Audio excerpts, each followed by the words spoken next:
नमस्कार, मैं हूँ रेणुका काले। मेरी हिंदी कक्षा हिंदी पथ में आपका स्वागत है। काव्य रस के अंतर्गत हम इन दिनों पढ़ रहे हैं बहुत ही बेहतरीन कविताएं, हिंदी साहित्य के जाने माने साहित्यकारों की, कवियों की बहुत ही खूबसूरत रचनाएं।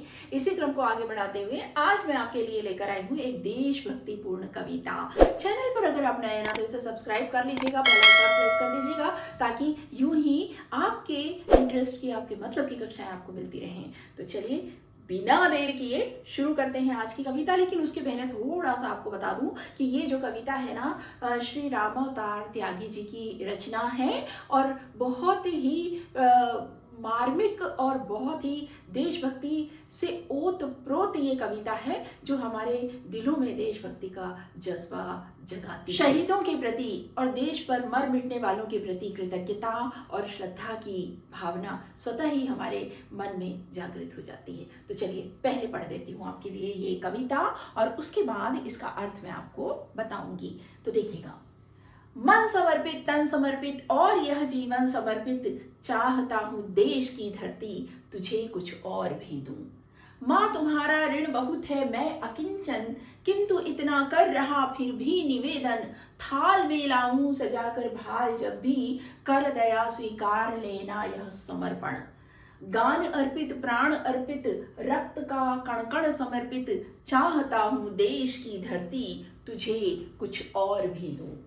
मांझ दो तलवार को लाओ न देरी, मांझ दो तलवार को लाओ न देरी, बांध दो कसकर कमर पर ढाल मेरी, भाल पर मल दो चरण की धूल थोड़ी, शीश पर आशीष की छाया घनेरी। स्वप्न अर्पित, प्रश्न अर्पित, आयु का क्षण क्षण समर्पित, चाहता हूं देश की धरती तुझे कुछ और भी दूं। तोड़ता हूं मोह का बंधन क्षमा दो, गांव मेरे द्वार घर आंगन क्षमा दो, आज सीधे हाथ में तलवार दे दो और बाएं हाथ में ध्वज को थमा दो। सुमन अर्पित, चमन अर्पित, नीड़ का तृण तृण समर्पित, चाहता हूं देश की धरती तुझे कुछ और भी दूं। कितनी प्यारी कविता है ना ये। असल में ये कविता जो है देश के प्रति सर्वस्व न्यौछावर करने की एक मंशा जो कवि की है वो व्यक्त करती है। दरअसल हर इंसान में ये जज्बा अपने देश के लिए होना चाहिए। देश से हमारी पहचान है, देश हमें सब कुछ देता है और हम देश को क्या देते हैं। तो जब ज़रूरत हो, भारत माँ का आह्वान हो, तब हम सभी को सब कुछ समर्पित करने के लिए तैयार रहना चाहिए। यही इस कविता की भावना है, मूल भाव है। तो आइए अर्थ आपको बता देती हूँ। मन समर्पित, तन समर्पित और यह जीवन समर्पित। कवि कहते हैं कि मेरा मन और मेरा ये तन तुझे समर्पित है माँ। किससे कह रहे हैं ये? भारत माँ से कह रहे हैं। भारत माँ अपनी धरती माँ से कह रहे हैं ये मन और तन तेरे लिए ये समर्पित है और ये मेरा समूचा जीवन भी है माँ, ये तुझे समर्पित है। चाहता हूँ देश की धरती तुझे कुछ और भी दूं। और मेरे देश की, मेरे वतन की जो धरती है, मैं ये ऐसा चाहता हूँ माँ कि मैं तुझे कुछ और भी दूं। वो आगे माँ का संबोधन कर रहे हैं, अपनी भारत माँ को, अपनी धरती माँ को, और कहते हैं माँ तुम्हारा ऋण बहुत है मैं अकिंचन। वो कहते हैं कि भारत भूमि, माता, धरती माँ, तेरा मुझ पर बहुत कर्ज है, बहुत कुछ दिया है तूने मुझे, इतने सारे ऋण हैं, इतने सारे उपकार हैं तेरे मुझ पर, लेकिन मैं क्या हूँ? अकिंचन हूँ, मैं कुछ भी नहीं हूँ, जर्रा मात्र हूँ, है ना। और किंतु इतना कर रहा फिर भी निवेदन, ठीक है, लेकिन फिर भी मैं तुझसे इतनी विनती करता हूँ, इतना निवेदन करता हूँ, थाल में लाऊं सजाकर भाल जब भी, मैं थाल में जब अपना मस्तक सजाकर लाऊं। अब भाई मस्तक कैसे सजा कर रखेंगे? इसका मतलब ये है कि जब वो प्राणों की आहुति दे दे देश के, यहाँ आशय ये है कि जब वो अपना बलिदान दे दें, अपने प्राणों की आहुति दे दें, अपना मस्तक थाल में सजाकर जब वो लाए ना, माता आपके चरणों में रखे ना, कर दया स्वीकार लेना यह समर्पण। तो दया करके मेरा ये समर्पण है जो, उसको तुम स्वीकार लेना। शुरू में ही उन्होंने कह दिया है कि हे धरती माँ, तुम्हारे तो इतने कर्ज, इतने उपकार, इतने ऋण हैं मुझ पर कि मैं कुछ भी कर लूँ तो उसका ऋण का चुकारा नहीं कर सकता, ऋण की अदायगी नहीं कर सकता, लेकिन फिर भी वो इतना निवेदन करते हैं कि जब वो बलिदान दे दें देश के लिए तो उसे ये धरती माँ स्वीकार कर ले। गान अर्पित, प्राण अर्पित, रक्त का कण कण समर्पित, चाहता हूँ देश की धरती तुझे कुछ और भी दूं। वो कहते हैं कि मेरे गीत जो मैं लिखता हूँ, वो जो मेरी भावनाएं मैं गीतों में व्यक्त करता हूँ, वो तेरे लिए है। मेरे प्राण यानी मेरा पूरा जो मेरा जीवन है, जो प्राण है मेरे अंदर, यानी मैं जीवित हूँ, वो सब कुछ तेरे लिए है। और रक्त का कण कण समर्पित, मेरे शरीर में बहने वाला लहू, मेरा खून, मेरे खून का एक एक कतरा जो है वो धरती माँ तेरे लिए है। और इतना करने के बाद भी मेरा मन नहीं भरता है, मैं चाहता हूँ कि देश की धरती तुझे कुछ और भी दूं। आगे देखिएगा, मांझ दो तलवार को लाहू न देही। अब भाई देखिए, पैनी करनी पड़ती है ना तलवार, है ना।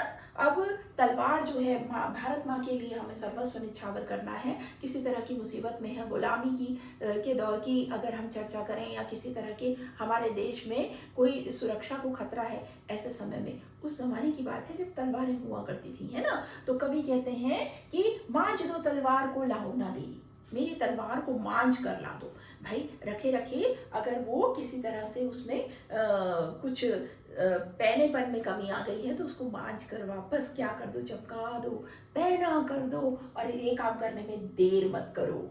बांध दो कसकर कमर पर ढाल मेरी। भाई तलवार से वार करते हैं और ढाल से जो है अपना सुरक्षा करते हैं, रक्षा करते हैं। तो एक हाथ में तलवार, एक हाथ में ढाल हुआ करती थी सैनिकों के हाथ में। तो वो कहते हैं कि मेरे कमर पर ढाल को कसकर बांध दो, भाल पर मल दो चरण की धूल थोड़ी।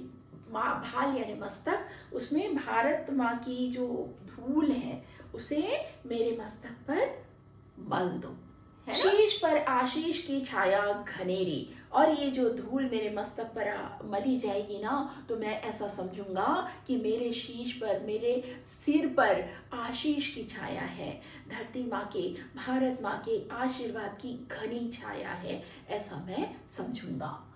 स्वप्न अर्पित, प्रश्न अर्पित, आयु का क्षण क्षण समर्पित। वो कहते हैं कि मेरे सपने, मेरे प्रश्न, सब कुछ अर्पित है, और मेरी आयु का यानी मैं मेरी जितनी आयु है, जितना मैं जी रहा हूँ, उसका एक एक क्षण तुझे समर्पित है धरती माँ, और मैं चाहता हूँ कि इसके अलावा भी तुझे कुछ और भी दूं। आगे देखिएगा, तोड़ता हूँ मोह का बंधन क्षमा दो। भाई अब ये सब कहने के करने के बाद, अपनी मंशा व्यक्त करने के बाद, वो अपने जिस परिवार में, जिस गांव में, जिस घर द्वार में वो पले बढ़े हैं, जन्मे हैं, उन सभी से वो क्षमा याचना कर रहे हैं कि वो उन सब से दूर जा रहे हैं, भारत माँ के लिए जा रहे हैं, धरती माँ के लिए जा रहे हैं। तो वो कहते हैं कि मैं मोह का बंधन तोड़ कर जा रहा हूँ, इसके लिए मुझे क्षमा करें। कौन कौन क्षमा करे भाई? वो कहते हैं गाँव मेरे द्वार घर आंगन क्षमा दो। मेरे गाँव, मेरे द्वार, घर, आंगन, ये सब आप सब मुझे क्षमा करें। आज सीधे हाथ में तलवार दे दो और बाएं हाथ में ध्वज को थमा दो। आज मैं माता के लिए सर्वस्व अर्पित करने जा रहा हूँ, तो मेरे सीधे हाथ में तलवार दे दो और मेरे बाएं हाथ में ध्वज थमा दो, यानी हमारी एकता, अखंडता का प्रतीक हमारा जो झंडा है वो थमा दो। सुमन अर्पित, चमन अर्पित, नीण का तृण तृण समर्पित। वो कहते हैं कि मेरे देश की धरती के लिए फूल अर्पित है ना, और बल्कि मेरा पूरा चमन, मेरा पूरा गुलशन ही अर्पित है। और नीड़ का तृण तृण समर्पित, नीड़ यानी घोंसला, तृण यानी तिनका, मेरे घोंसले का तिनका तिनका समर्पित है। भाई देखिए कितनी गहरी बात है कि वो घर को त्याग कर जा रहे हैं, घर, आंगन, द्वार, अपने परिजनों को त्याग कर जा रहे हैं, यानी एक घोंसला, एक बसेरा जो उन्होंने बसाया था, उसका तिनका तिनका बिखर जाएगा उनके चले जाने से। तो वो कहते हैं कि ये समर्पित है तुझे धरती माँ, और मैं ऐसा चाहता हूँ कि तुझे कुछ और भी दूँ। भाई क्या बात है। ये उस दौर की कविता है जब हमारे देश में स्वतंत्रता संग्राम लड़ा जा रहा था। देश को आज़ाद कराने के लिए एक एक इंसान में कूट कूट कर देशभक्ति का जज्बा भरा हुआ था और देश को आज़ाद कराने की, देश के लिए मर मिटने की इच्छा सब में बलवती थी। और ऐसे में कवियों का, साहित्यकारों का काम भी और ज़्यादा लोगों में जागृति भरना, लोगों को देशभक्ति के लिए प्रेरित करना हो गया था और एक से एक रचनाएं उस दौर में हुई हैं। तो ये उसी समय को याद करते हुए की गई ये रचना है। तो देशभक्ति असल में एक समय विशेष के लिए नहीं, बल्कि जीवन पर्यंत हर इंसान के दिलो दिमाग में, उसके रक्त में बहने वाला जज्बा होना चाहिए। देश है तो सब कुछ है, देश है तो हम हैं, हमारी पहचान है। तो चलिए इसी देशभक्ति की कविता के साथ आज की ये कक्षा यहीं समाप्त करते हैं। मिलेंगे अगली कक्षा में किसी एक और नई कविता के साथ। तब तक के लिए स्वस्थ रहिए, मस्त रहिए और दीजिए अनुमति हिंदी पद से अपनी काली मैम को नमस्कार।